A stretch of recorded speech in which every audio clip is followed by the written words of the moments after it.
Hello everybody, River City Reactor here. Has something a little different this time. I just stumbled into this on YouTube. I remember hearing this speech on the radio, a radio program. They played it and I really was drawn to it and intrigued by it. And so I stumbled onto this, and then I found a good version that has the subtitles to make sure you can hear it all. Read it all. This is like, I believe it like British Parliament meeting of some kind. I guess it's a comedian talking to Parliament about wokeness. So let's see what this is about for all you guys to hear.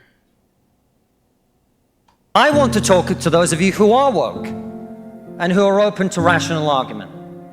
A small minority, I accept. Because one of the tenets of wokeness is, of course, that your feelings matter more than the truth. But I believe in you. I believe there are those of you here who are woke, who are open to rational argument, so let me make one. Wokeness is meaning your feelings are worth more than the truth. I agree to that definition. I believe there are those of you here who are woke, who are open to rational argument, so let me make one.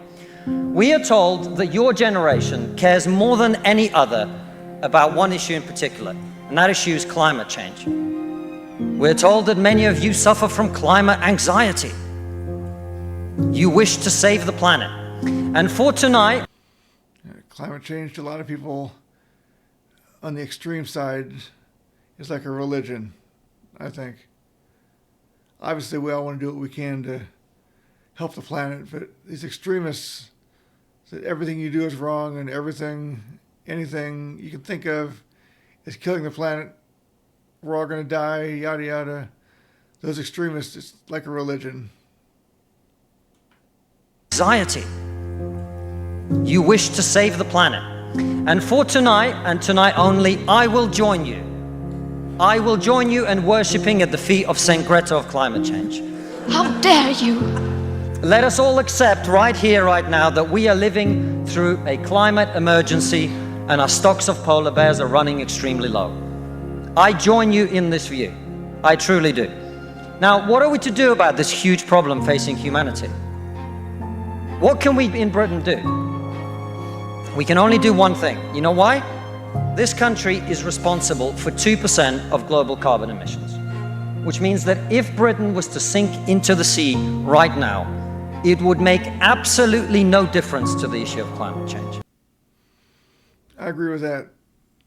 Same thing with us in the U.S. here.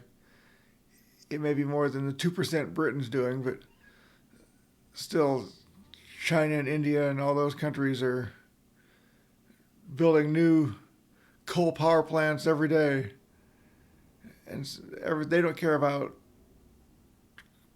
protecting the earth. All they care about is increasing their wealth and power and status in the world. So as long as they keep pumping out all the dirty air over there, us trying to clean it over here, it's a losing battle. So if these people are actually serious about saving the planet, they'd be over there demanding China and India and those countries to do something. But they're not. They're making us use paper straws and things like that over here that couldn't mean less if they tried to in the grand scheme of things. You know why? Because the future of the climate is going to be decided in Asia and in Latin America. You can talk about that. By poor people who couldn't give a shit about saving the planet. No, thank you. No, thank you. It's going to be decided by poor people in Asia and Latin America who don't care about saving the planet. You know why? Because they're poor. Because they're poor. I come from Russia, which is not a poor country, it's a middle-income country. 20% of households in Russia do not have an indoor toilet. I didn't know that stat before. Even in Russia, a fairly wealthy country, 20% of households don't have an indoor toilet. Wow. 20% of households in Russia do not have an indoor toilet. What they have is an outdoor toilet. And I don't mean one of those nice portaloos that we get here. I don't even mean a Glastonbury portaloo. I mean a wooden shack with a hole in the ground that holds a collected fermented memory of the last 10,000 visits. How many of you are going to go home tonight and say, let's rip out our bathroom and erect a Siberian shithouse in the back garden? And if you're not, why should they? 120 million people in China do not have enough food. I don't mean that they don't get dessert, I mean they suffer from malnutrition. That means that their immune system is breaking down because they don't have enough food. You're not going to get them to stay poor. Imagine you're Xi Jinping, the leader of China. When you were 10 years old, there was a revolution, a cultural revolution in your country, and people came and they put your father in prison. Your mother had to denounce him. Your sister killed herself. And you, no longer enjoying the protection of your formerly powerful father, were sent to a village where you lived in a cave house. And here you are, decades later. You have clawed. I've not heard this story about the Chinese leader before. I assume he knows what he's talking about. I've heard that he had a rough early life, but that's all I'd heard before. Wow. And here you are, decades later. You have clawed your way up the bloody and greasy pole of Chinese politics to be the undisputed supreme leader of the very Communist Party that destroyed your family. And you know that the main thing you have to do to survive and to stay in power is to deliver the one thing that the people of China want: prosperity, economic growth. Where do you think climate change ranks on Xi Jinping's list of priorities? Definitely. Like I said, Chinese don't care about climate change. The poor ones care about survival, and the rich ones care about getting richer. That's all there is to it. Where do you think climate change ranks on Xi Jinping's list of priorities? A third of all children who live in extreme poverty in the world live in India. That means they are starving and dying of preventable disease. Now, about 15 months ago, my wife got pregnant. And for 9 months, we talked about what our boy would look like, what he might do when he grows up.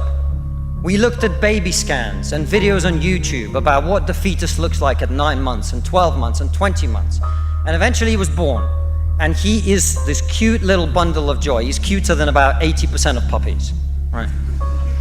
Now, if you said to me that I had a choice, either my son had a serious risk of starving or dying from a preventable disease in the next year, or I could press a button and he would live. He would go to school. He would bring his first girlfriend home. He'd go to university and graduate and become a woke idiot.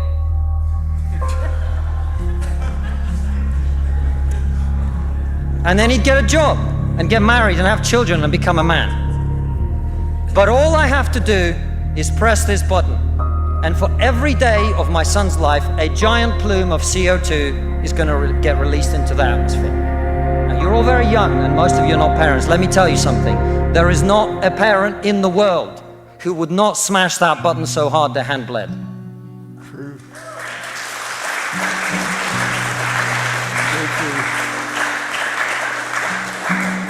You are not going to get these people to stay poor. You're not even going to get them to not want to be richer. And so, I put it to you, ladies and gentlemen, there is only one thing we can do in this country to stop climate change. And that is to make scientific and technological breakthroughs that will create the clean energy that is not only clean, but also cheap. I've heard that before too, that we need to come up with better ways because we're sending all the technology over to China and other third world countries even, and they aren't thinking about the environment. They're just pumping out the dirtiest, fastest way they can get things done.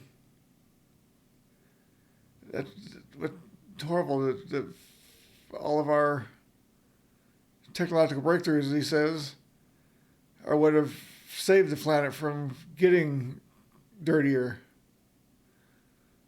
All the technology that we have, we can use oil and clean it and clean coal and all this stuff that is 1,000 times cleaner than what the other countries are doing with 100-year-old technology. That will create the clean energy that is not only clean, but also cheap. No, thank you. And I want everyone to get home on time today, which is not going to happen. And the only thing that wokeness has to offer in exchange is to brainwash bright young minds like you to believe that you are victims, to believe that you have no agency, to believe that what you must do to improve the world is to complain, is to protest, is to throw soup on paintings. Yeah. Complaining never got anybody anything. You gotta stand up and get to work and do things to improve yourself in the world. You can't just whine about it and hope it goes away.